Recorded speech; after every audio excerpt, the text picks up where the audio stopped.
박준규의 브리핑 식스 내일신문 박준규 기자 나왔습니다. 안녕하세요. 안녕하세요. 예, 오늘 여야 원내대표 첫 회동을 가졌습니다. 예, 첫 회동인데 원래 어제 하려고 했다가 좀 미뤄진 거긴 한데요. 만나자마자 아주 다정하게 이야기를 했지만 사실상 상당한 기싸움을 했어요. 예. 그 말을 들어보면 뭐 김태년 의원이 먼저 이 소위 기자 공개할 때에 모두 발언 같은 걸 하는데 그래서 이렇게 이야기합니다. 이 주호영 의원은 상당히 논리적이고 유연한 분이다.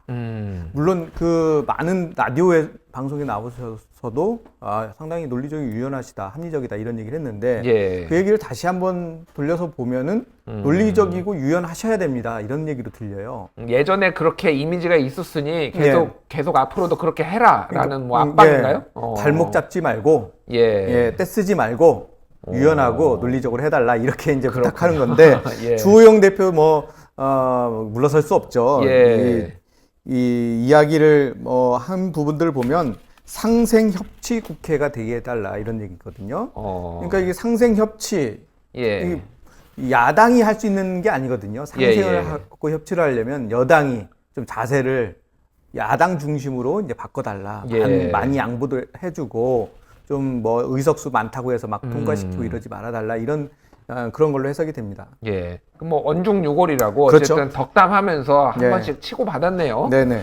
자, 마지막 본회의를 20일 다음 주 수요일 이때가 또 고3 개학 등교 개학이죠. 등교 개학하는 날인데 이날 여는 걸로 지금 결정이 됐네요. 예. 그 마지막까지 법안 통과를 마저 하고 그 정리를 하겠다 이런 건데 지금 올라와 있는 법안만 해도 한 70건이 넘어요. 이번 아마 본회의도 100건 이상이 아마 진행이 될 텐데 가장 큰 걱정은 정족수예요.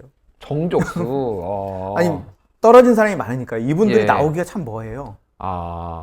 그 지금 상임위도요 많이 비어 있어요. 논의를 할 때를 보면. 그렇군요. 그러니까 예전에 제 기억으로는 과거에 그 박근혜 대표 시절에 이 선진화법 통과시킬 때도 5월 말에 했거든요. 이렇게. 그때도 정족수 채우느라고 정신이 없었어요. 그러니까 이번에도 아마 막판에는 소위 낙선자분들을 출석시키기 위한 전략들, 작전들 이런 게 나올 것 같은데 지금 아직까지는 지금 벌써 이제 15일이 내일이죠? 내일 15일. 내일까지 방을 비워야 돼요. 의원들 낙선하신 일반적으로 분들. 그렇죠. 그렇기 때문에 그리고 낙선한 분들도 비워야 되고 기존 분들도 비워야 됩니다. 그러니까 당이 아니라 그 방을 재배치하죠. 그러니까 박지원 의원처럼 615, 615호 이런 것들은 자기가 계속 갖겠다 하는데 박지원 대표도 이제 떨어졌잖아요. 그러게요. 그러니까 거의 대부분 방이 지금 비어져야 되기 때문에 결국 그 낙선되신 의원분들은 방이 없어요. 그러게요. 좀 뭔가 떠도는 느낌이겠네요. 그러니까요. 지금 나오면 좀 머쓱하기도 하잖아요. 보게 되면. 그러니까 여러 가지 이유를 대서 잘 안 나오려고 하죠. 지금 근데 이제 보통 이럴 때 해외에 나가 계시는 분들이 많은데 코로나19 때문에 어디 해외는 못 가고 다 국내에 계시긴 할 것 같아요. 그래서 지금 기자들이 많이 취재를 이렇게 왜 안 나오셨냐 상임위 같은데 하면은 급한 일이 있었다, 개인적인 용무가 있었다 이렇게 둘러대시긴 하는데 그 마음을 이해 못하는 바는 아닙니다. 그 법안들 한 70개 정도의 법안들 중에서 가장 지금 관건이 되는 법안이 좀 논쟁이 될 만한 법안이 과거사법이 있는 것 같아요. 그 과거사 정리위원회가 2010년에 종료가 됐거든요. 이제 그것을 다시 제기할 수 있도록 하는 그런 법안이고 거기에서 이 여야가 합의를 했던 부분이 이 피해자들한테 재보상하는 것을 정부에게 의무화시키는 거예요. 이것을 새롭게 집어넣었거든요. 근데 이 부분을 새로운 원내대표의 정책위 의장과 또 원내수석 부대표가 반대하고 나선 거죠. 그렇군요. 만약에 그게 들어가게 되면 정부가 지금 이 과거사 문제가 되는 그런 피해자 분들에게 보상을 해줘야 되는데 그 1인당 1억이 넘는다고 그래요. 그러니까 1년에 한 4조 7천억 원이 더 든다는 거예요. 그렇기 때문에 그것을 지금 넣는 것이 우리 재정에 맞느냐 이런 문제 제기를 한 거예요. 지금 뭐 어찌됐든 코로나19로 인해서 적자 재정 그리고 국채도 발행해야 되고 여러모로 힘든데 이 상황에서 예. 아무리 이게 뭐 중요하다지만은 예. 지금 이걸 통과시키기 맞느냐 뭐 타이밍의 문제 예. 이런 것들이 제기가 되는 거군요.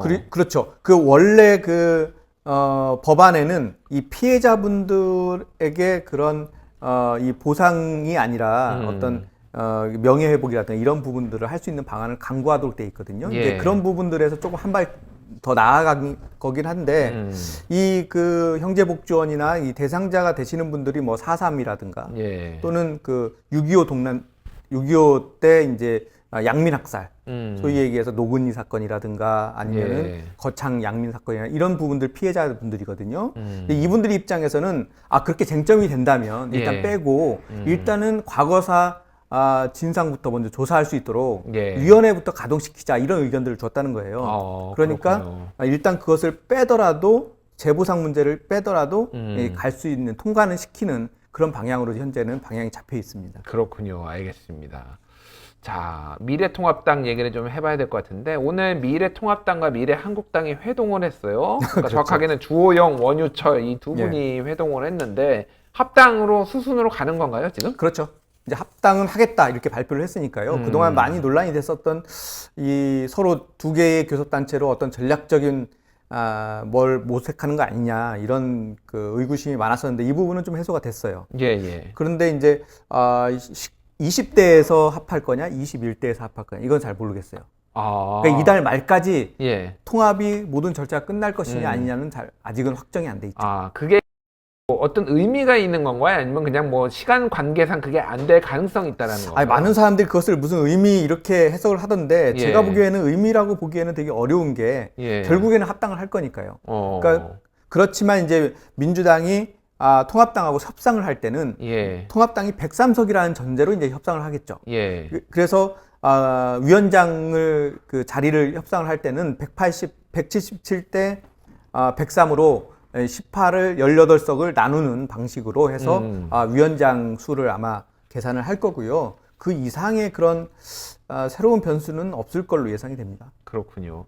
뭐 합당에 대해서 뭐 부정적이라고 하기는 그렇고 약간 뭐 이렇게 거리도 둘 수 있고 뭐 다른 방식의 행동을 할 것처럼도 가끔 보였는데 예. 갑자기 지금 모여서 우리 합당하자라고 한 데에는 뭐 이유가 있을 것 같아요. 지금. 아무리 생각해도 이게 검토는 했을 것 같아요. 예. 원유철 대표가 나름대로 자기가 생각하기에 어떤 게 더 유리할까 이런 부분들을 했을 텐데 워낙 미래통합당이 강하게 요구를 했고요. 예. 또 사실 논리적으로도 상당히 모순이 있거든요. 그렇군요. 그걸 헤쳐나가기 되게 어려웠을 것이고 제가 만난 미래한국당 그 비례대표 의원들도 예. 거의 절반 정도가 이렇게 나눈다고 그래요.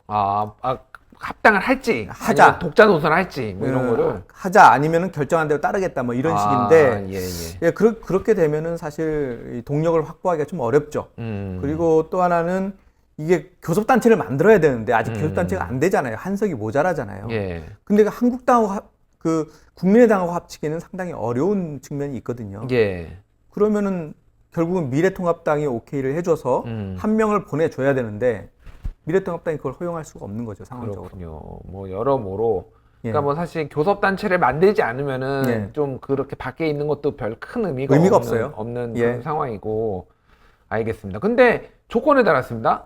선거법 개정해야지 합당한다. 뭐 이게 정확하게 먼저 개정을 하면은 합당을 하겠다라는 건가요? 아니면은 그냥 그런 것들이 어느 정도 구두로라도 약속이 돼야지 우리가 움직일 명분이 있다 뭐 이런 건가요? 이게? 그렇게까지는 아닌 것 같고요. 이게 예. 원유철 대표가 계속해서 지금 주장해 왔던 거고 그 전부터 뭐 2+2+2 그러니까 예. 3당이 각각 2명씩 해서 만나가지고 상의하자, 협의하자 뭐 이렇게 얘기를 했는데 민주당은 전혀 만날 생각이 없죠. 예.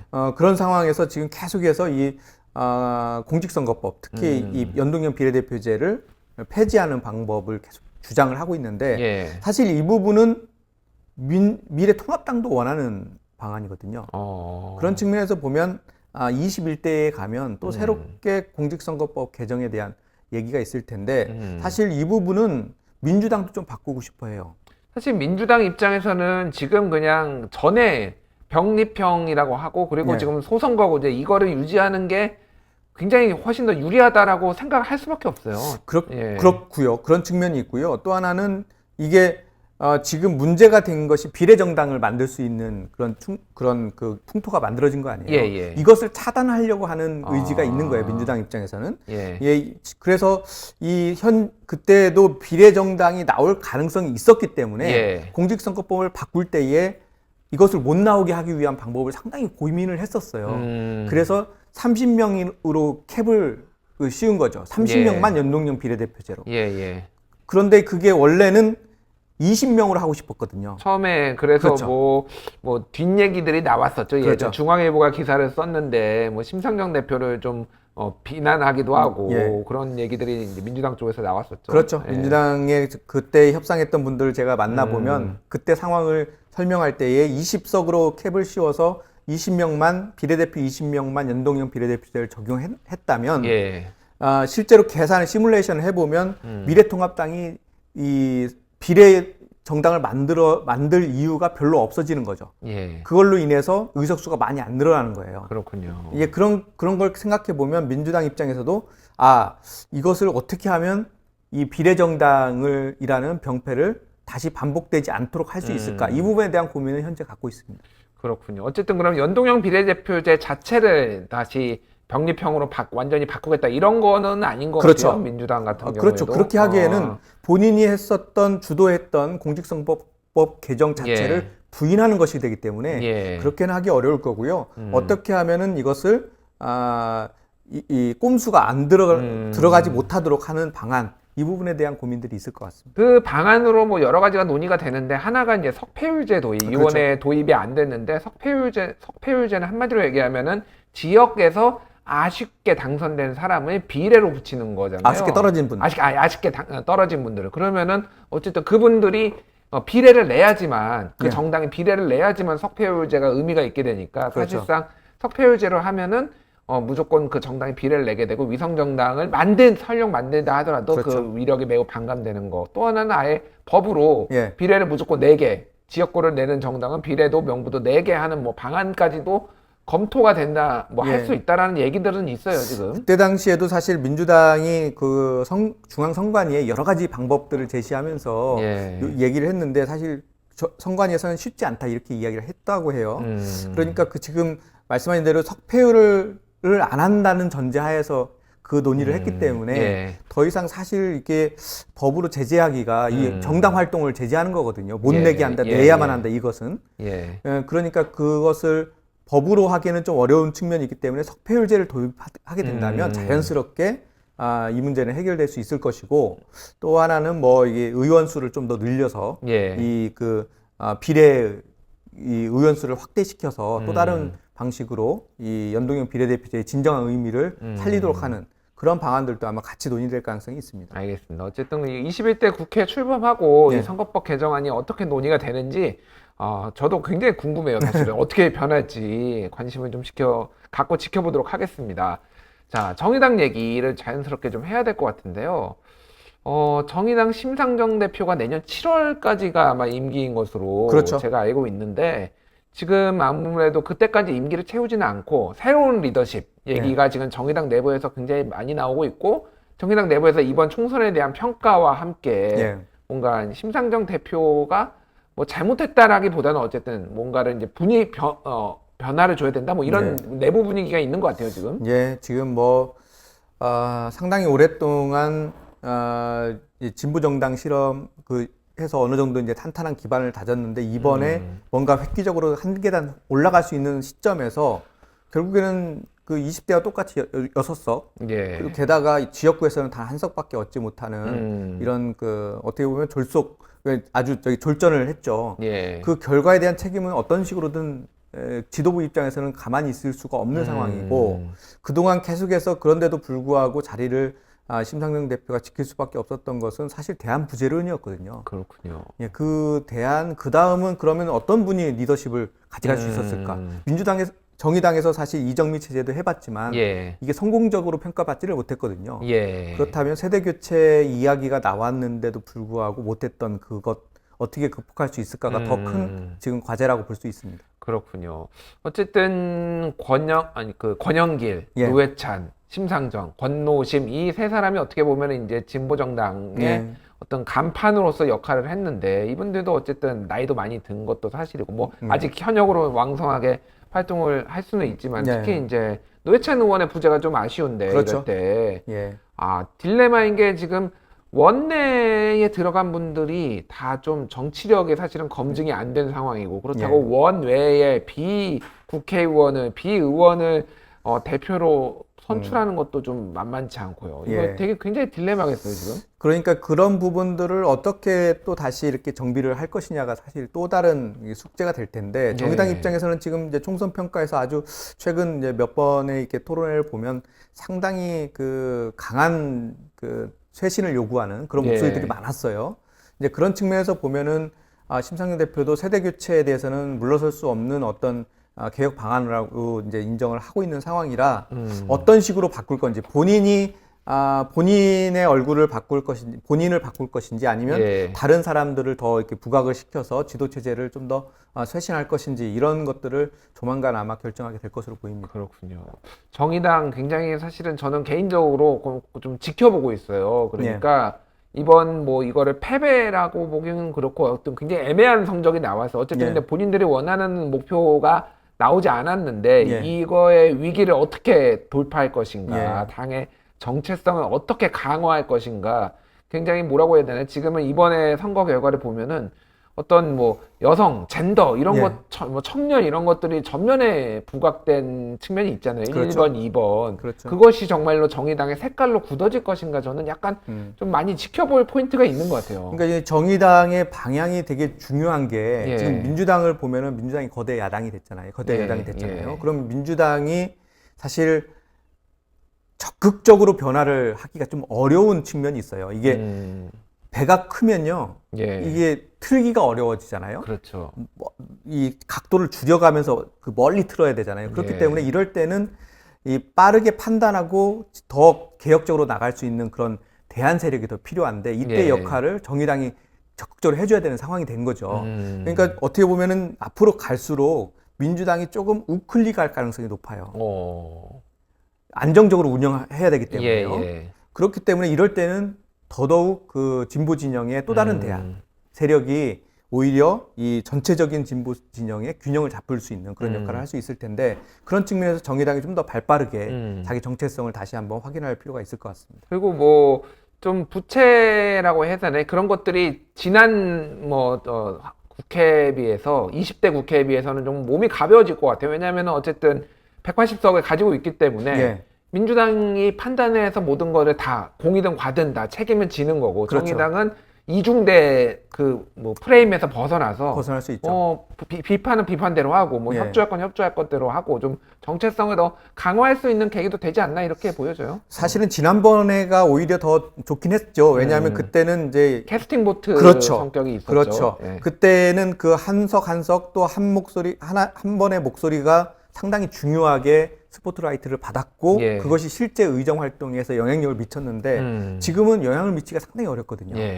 그런 측면에서 보면은 이번에 오히려 조금 이게 이 시나리오상 이게 좀 떨어지더라도 좀 충분하게 자구책을 좀 마련하고 또 자기 비판도 좀 하고 이런 과정을 거쳐서 이제 확실하게 디딤돌을 딛는 그런 절차가 좀 필요해 보여요. 오늘 또 준비해 오신 내용이 안철수, 유승민, 뭔가 총선 총정리 같은 느낌의 사후평가 같은 느낌인데. 궁금해 하실 것 같았어요. 혹시 이분들 왜 이렇게 안 보이나 하실 것 같아서. 안철수, 유승민 이 두 분, 한때는 뭐 대선 후보로서 굉장히 주가를 올렸던 분들인데, 최근에는 일단 두 분 다 약간 존재감이 없는 상황. 지금 뭐하고 지내시나요, 이 두 분은? 잘 안 보이죠. 잘 안 보일 수밖에 없는 게 안철수 대표는 일단은 국회의원이 아니죠. 그러게요. 게다가 지금 뭐 회의도 안 열려요. 국민의당이. 그러면은 그동안 그래서 우리들도 어디 있는지 모르겠어요. 한 열흘 동안 지금 잠적. 그래요? 당이 좀 뭐라 공식 기구가 좀 운영이 되고는 있나요, 그러면? 회의가 없으니까요. 회의가 없어요. 회의가 있어야 이제 나와서 사이버 정당인가요, 지금?